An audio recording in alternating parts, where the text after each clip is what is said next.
Explosions bloom across the sky like golden fireflowers, a towering warrior with sun-bronzed skin and a beard braided with lapis. Lazuli hurls a bronze axe the size of a chariot wheel straight into the snout of a monster that bleeds starlight.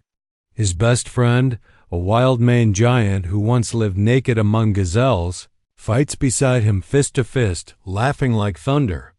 The king roars in grief when that friend falls, then crosses oceans and underworlds in black despair, begging the gods for one more day of immortality. Sound familiar?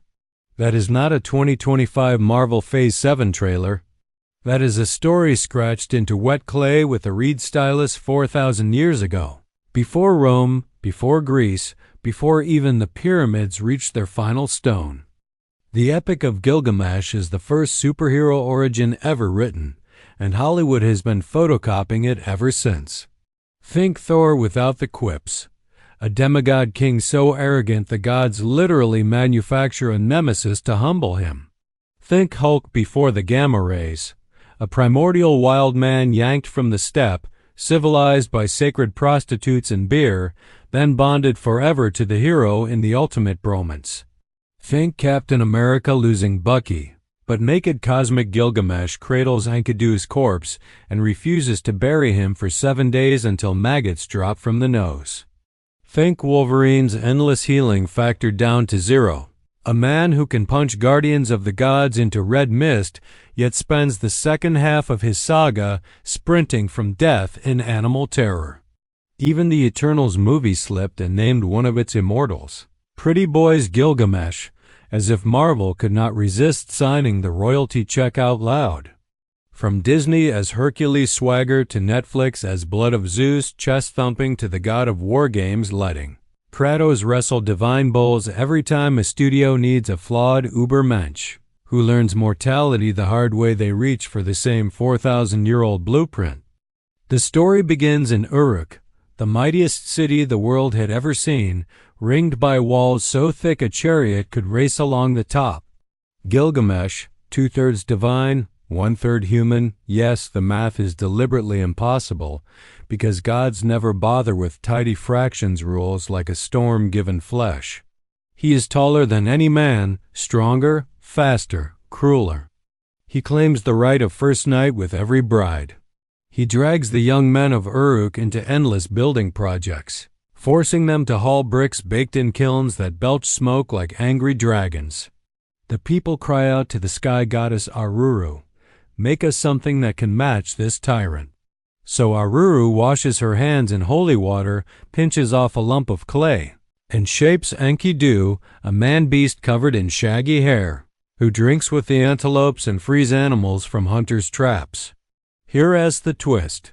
The first civilizer sent to tame Enkidu is not a priest or a king, but Shamhat, a temple harlot whose 6 days and 7 nights of lovemaking teach the wild man bread, beer, and clothing. Sex literally creates civilization in this poem. Take that, Hays Code. Enkidu, now shaved and scented with cedar oil, hears how Gilgamesh oppresses Uruk and marched to the city to block the king at the marriage house door. The fight that follows shakes the walls. Bronze limbs clash, dust rises in red clouds. The two grapple like lions until Gilgamesh throws Enkidu to the ground and instead of killing him, offers friendship. Just like that, the enemy becomes the brother. They swear oaths under the stars, drink from the same cup, and decide the world is too small for their combined greatness. But then the itch for legend bites. Gilgamesh declares they will journey to the Cedar Forest guarded by Humbaba, the ogre appointed by Enlil himself, and cut down trees no mortal has ever touched. The elders of Uruk beg him not to go. Humbaba's voice is the flood, his breath is death, but Gilgamesh laughs, sharpens his axe, and drags Enkidu into the wilderness. For weeks they trek through mountains that smell of pine and distant snow. At night they huddle by fires, telling each other stories of gods they will soon anger. When they reach the forest, the cedars tower like green skyscrapers, their scent so strong it makes the eyes water. Humbaba emerges roaring, a creature of twisted cedar bark and furnace eyes. The battle is brutal. Gilgamesh's axe rings against Monsterhide. Enkidu darts in to hamstring the giant, and Shamash the sun god sends 8 winds to blind Humbaba's face. Cornered, the monster begs for his life, offering Gilgamesh all the timber in the world. Gilgamesh hesitates. Here is the first flicker of mercy, but Enkidu, terrified the gods will punish them later, screams to finish it. Axe falls. Head rolls. The forest screams. Blood steams on cedar needles. They float the trophy and a mountain of logs back down the Euphrates on rafts, drunk on victory. Back in Uruk, the gates open to cheers, garlands of flowers, rivers of date wine. Gilgamesh bathes, oils his hair, puts on royal robes that shimmer like fish scales. And Ishtar, goddess of love and war, looks down from the battlements and wants him. She offers marriage, promises chariots of lapis and gold.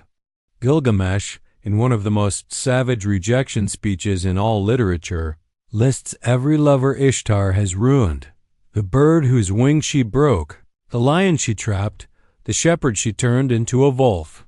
Furious, Ishtar stamps her foot so hard heaven shakes and begs her father Anu for the bull of heaven to punish the insult.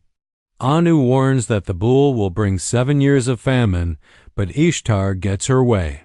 The bull descends, snorting fire, hooves cracking the earth. Its first bellow kills hundreds. Gilgamesh and Enkidu wrestle the beast in the streets of Uruk. Enkidu grabs the tail. Gilgamesh plunges his sword into the throat, and the bull collapses in a lake of black blood. They tear out its heart and offer it still steaming to Shamash. That night the city feasts on divine beef. But then the gods hold council on their cedar mountain, and Enki himself declares someone must pay for Humbaba and now the bull. The sentence falls on Enkidu. That night he dreams of dark angels dragging him to the house of dust where crowns rot and priests wear feathers of owls. He wakes fevered, wasting away day by day. Gilgamesh sits beside him, refusing food, tearing his hair, until Enkidu finally dies cursing the harlot and the trapper who first lured him from the wild. Gilgamesh covers the body with a shroud, roars like a wounded lion, and will not let the gravediggers near until a maggot falls from Enkidu's nostril. Only then does he accept death as real. Skip ahead 30 seconds if you want the dark ending right now, but you'll miss how much worse it gets. Grief turns Gilgamesh feral. He throws away his royal robes, dresses in lion skins, and runs into the wilderness like a madman. The thought that torments him is simple and terrible. If Enkidu, so strong, so alive, can die, then he too will one day lie in the dark eating dirt.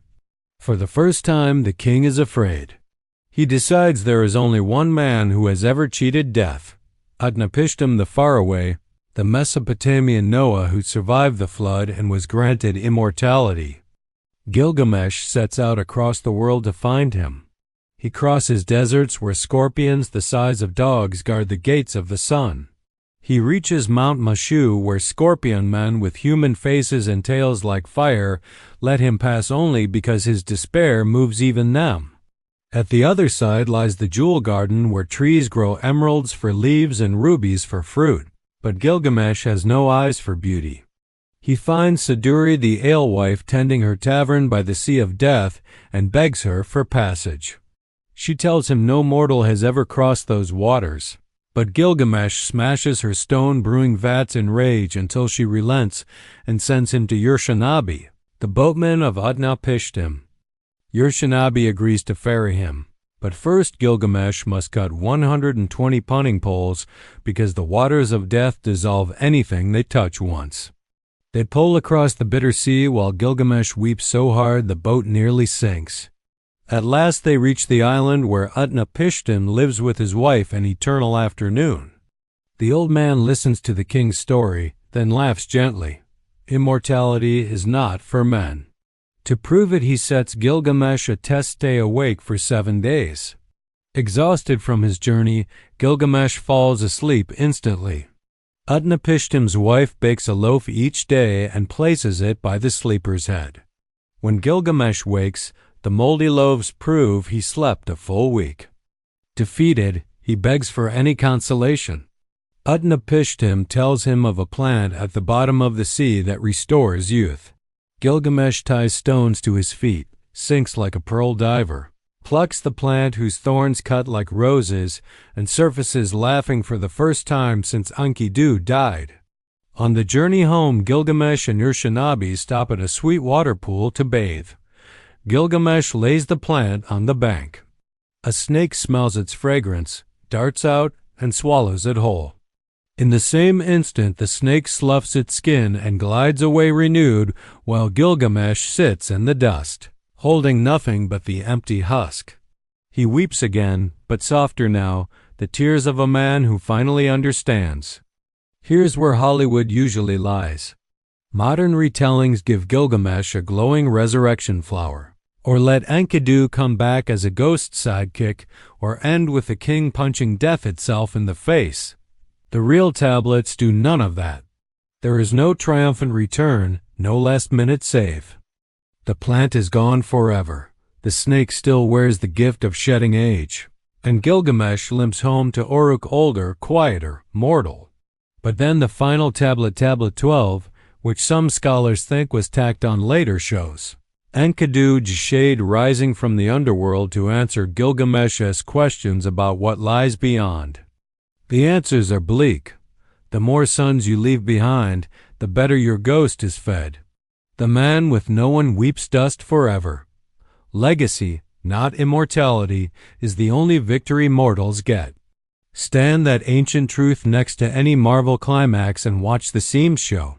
Thor gets his hammer back. Hulk gets a second chance. Captain America dances in the past. Gilgamesh gets walls, magnificent brick walls around Uruk that outlast even his name for a while. He dies unrecorded, probably of old age, and the river keeps rolling. No post-credit scene, no sequel hook. No ancient Mesopotamian equivalent of Gilgamesh will return. Just the quiet knowledge that every hero, no matter how bright the bronze or loud the boast, ends up food for worms. Yet 4,000 years later, we still read his name aloud, still feel the ache when Enkidu dies, still flinch at the snake's casual theft. We build our own skyscrapers, now tell our own stories of Cape gods who refuse to stay dead, but underneath every blockbuster beat, you can hear the older rhythm, the clash of bronze on cedar, the smell of river mud, the sound of a king learning that being remembered is the closest any of us ever get to forever. In the end, the first superhero did not defeat death. He looked it full in the face, blinked, and taught the rest of us how to walk on anyway, carrying our dead friends in our hearts like torches against the dark. And maybe, just maybe, that is the greater victory.